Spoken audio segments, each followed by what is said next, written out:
So this is, I'm not sure if you can really see this very well, but this is a sort of slide of the layers in our data services. So we are tracking universities, we're tracking departments, we're tracking individual scholars, we're tracking the concepts that are at the sort of the center of this legacy, hugely amassed literature, historical literature that fields current and past research, which is organized into articles, which are organized into journals and books. And all of these departments, universities, scholars, articles, and books, we track not only across time, but also across their prominence and influence in the field as a whole. So this is what we've grown over the past couple of decades. However, the information revolution shook the world up in many ways, and not all of them in the spirit of the utopian visions that animated ours and so many other people's excitement in the early days of the 80s when we were working on this project. As we have all seen, well, there's still many examples of wonderfully creative and valuable new web services and many services in the public interest. The internet has increasingly become dominated by corporate giants struggling with each other to define and dominate markets. Two common strategies are either to provide content for free and then use various surveillance methodologies in an effort to target users, converting them into what I've heard referred to this week as eyeballs for advertisers, or secondly, to extract high profit through monopoly control of access to critical content. One area where this latter effort has been especially visible is in the academic publishing industry, where monopoly has been created in two ways. First, through a frenzy of consolidation and merger among previously independent academic publishing houses that once might have been in competition. And secondly, through monopoly control of access to academic scholarship and research publications. And it's been heartbreaking to see this ugly pattern and watch its impacts on our universities and libraries, for it's one of the processes that has driven the curves in this slide that document spiraling out of control costs for access to library resources, especially journals, and the impact that that's had on the ability of libraries to buy the kind of obscure, low-profit books that scholars put out, what we call monographs on this particular slide. So if you look at the curves, this is the cost of journals for libraries from the late 1980s through the early 2000s. And it increased over 160% in that time period, when the Consumer Price Index, which is down here, increased only 78% during that same period of time. The cost of books didn't go along with that, though, just journals.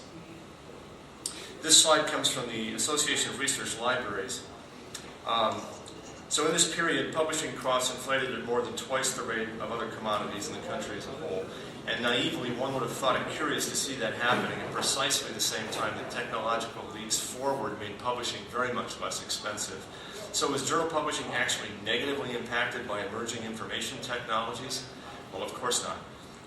And you can see that because the cost of books didn't actually go up in the same period of time. Keeping this in mind, now let's think about my field's history of journal publishing. In the period 1970 to 2005, my field went from publishing somewhere in the vicinity of 50 journals to somewhere nearer to 100, and now it's at maybe 150. Now, if you were running the university library during this period of time, I think you can imagine the problem you face in keeping up with these costs.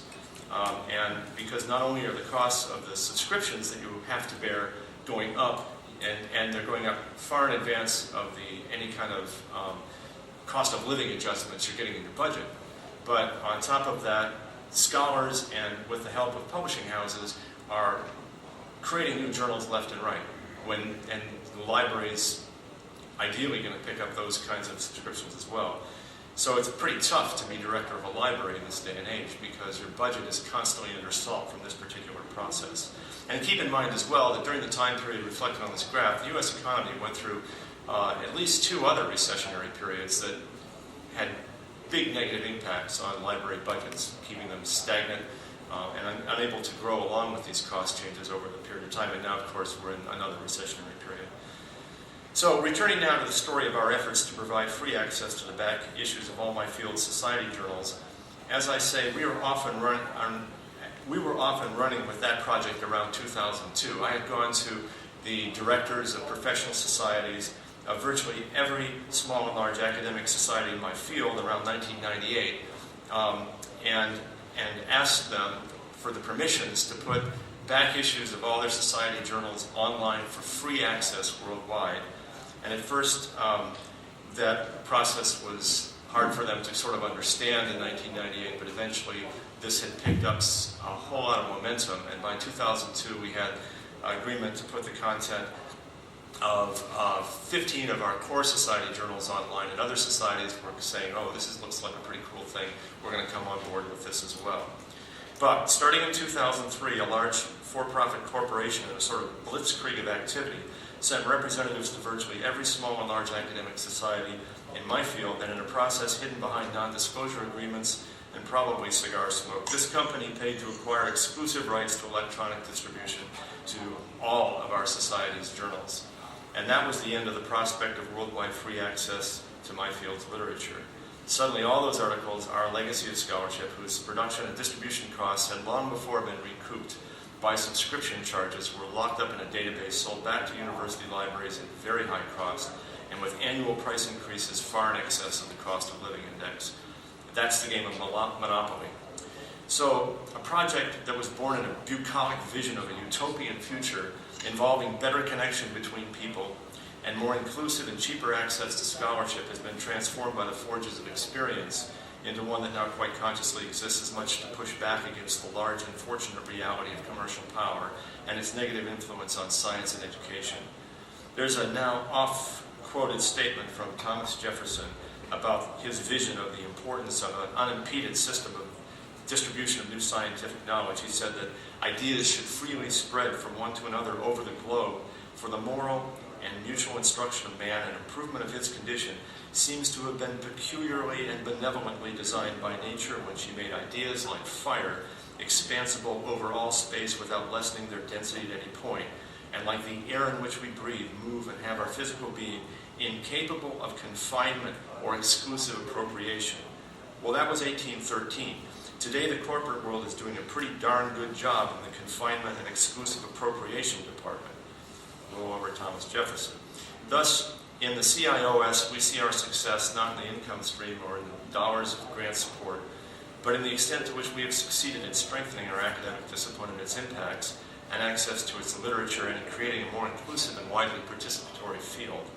One of the CIOS's main accomplishments is the very quiet one of effectively providing a high-quality but extremely low-cost alternative to high-priced databases produced by the for-profit publishers. I imagine that to a degree this is the same type of quiet, vital service that's done by many open access projects like OpenOffice and Apache and Mozilla and so many others. By contributing to a world in which resources are controlled more locally and more democratically outside the for-profit framework, these projects moderate the ability of particular for-profit corporations to leverage monopoly control of important aspects of our world to our collective economic pain. And I would add, of course, that I suspect that monopoly control of resources and the profit motive are both inevitably suppressors of innovation. So, ladies and gentlemen, hats off to the IT community and its open source movement, and to all of you who help push back for a better world by creating tools that enable and support grassroots projects like ours. And I thank you for the opportunity to talk about this. We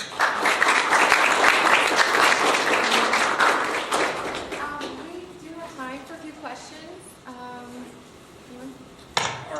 You mentioned some of the CO stuff has been purchased by databases.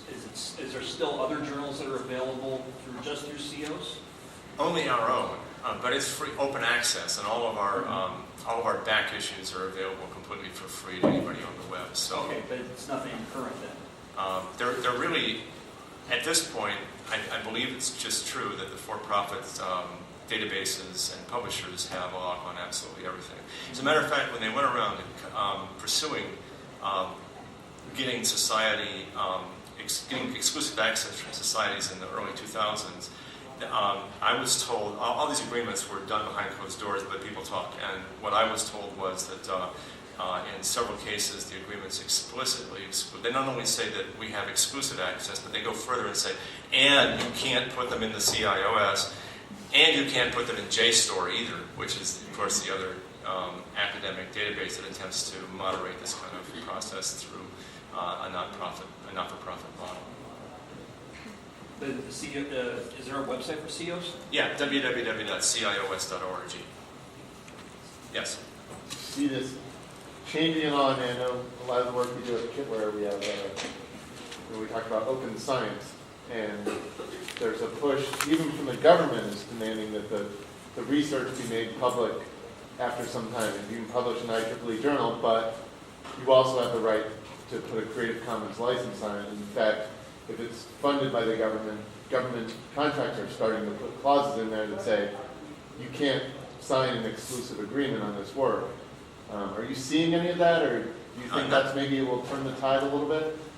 That's been a very hard-fought battle that's been championed by the Association of Research Libraries and others who have pushed for this legislation for a long time, both in this country and then similarly in Europe. I think the situation in Europe is even a little brighter than it is here. I don't think everyone's really satisfied with what Congress actually mandated about that, and there has to be federal dollars attached for that to happen to those articles. And of course, a huge amount of scholarship actually doesn't have any federal dollars attached to it. And in my field, we're not a field that's driven very much by NIH, or we're not that kind of science field. You know, we're more of a social science field where there may be some grants attached to some percentage of the articles, but not a lot. So it really doesn't do what all of you would want it to do, although it's certainly a step in the right direction. Do you think there's any movement to create more open doors? You've got some. Well, there is a big open access movement. Okay. I'm very aware of it, but it's Wikipedia is obviously a sort of model. Yeah, that's right. Yeah. But until those days when, scholars in my field, and this is the case in every other field too, author these articles as part of their jobs, paid usually out of the public trough. I mean, my salary comes from the citizens of the state of New York. And when I publish an article, and it gets published in the journal, Taylor and Francis journal, that's it for the copyright. Taylor and Francis now owns this thing that New York State paid to have me author.